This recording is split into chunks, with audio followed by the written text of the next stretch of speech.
I was thinking it'd be like a good appetizer. I wrote it in my creative writing class, postcard. So anyways, it's called Toothpaste Hotdog. Everything smells better here, refreshing even. I remember California. I remember the smog and the trash and the body odor, staining beautiful vintage streets. I remember you.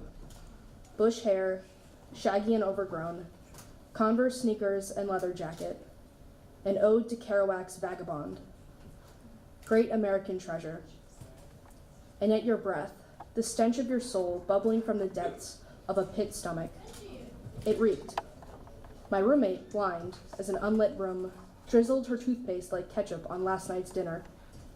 We laughed. The next day, we went to a Portland gift shop. We saw this. We laughed. I thought of you. Great American treasure, terrible breath. Okay, so the main poem for tonight is called A Picnic for Harper, and accompanying me is Rachel.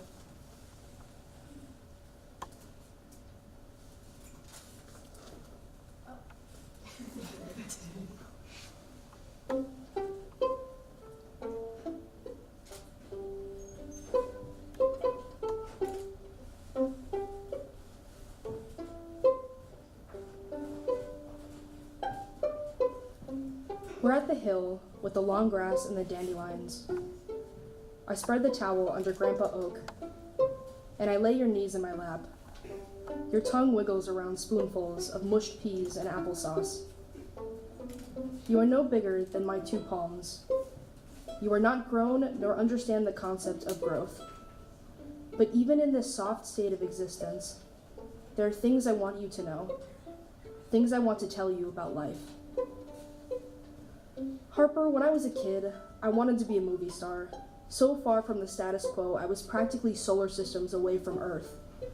All I wanted was to fly away, to leave and be remembered. But let me tell you this, an untethered heart never sways back and forth. It never hurts and will never hurt.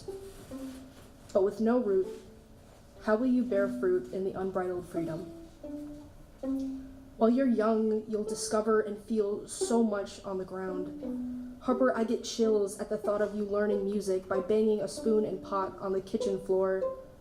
I get them when I imagine you writing your first poem, and then your second and your third, and when you call yourself a poet, but you still can't spell rhyme.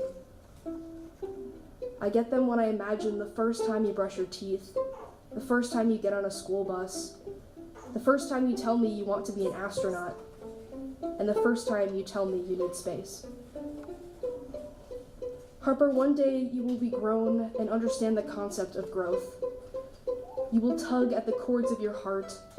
You will learn that gravity is a social construct and the power to fly or float away is in your hands and the pads of your feet. You're going to notice cigarette butts in the sidewalk cracks, and maybe you'll light a few of your own. And you'll ride high on the smoke, and soon the gentle touch of their lips. It is with both forms of drug you'll come to understand the great irony in it all. How all we want to do is leave this earth, but we keep finding reasons to stay. You will learn that gravity isn't just a social construct, it is the only way to stay on the ground. And I hope you find this reason. Happiness.